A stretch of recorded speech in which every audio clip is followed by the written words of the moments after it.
800米最有效的训练手段啊，一个是最大速度训练，一个是无氧耐力训练啊。这种中低强度的有氧，其实对你的这个专项直接作用有限啊。咱们说那个最大速度训练很好理解，30、60、80甚至100的训练，咱们前面讲过很多。而无氧耐力训练，咱们讲的是这个完全恢复的这种大间歇训练，跟不完全恢复的强间歇训练。咱们重点突出这个不完全恢复的强间歇训练是怎么说的哈？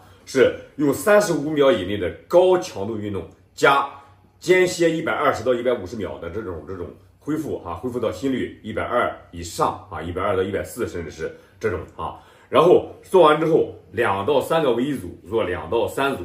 这个距离哈，高强度的这个运动距离35秒的话，咱们一般35秒以内，一般就是200米、220米、240米。所以说大家一定要控制好这个距离、数量，还有间歇、心率、强度啊。关于800米训练，可以评论区问我。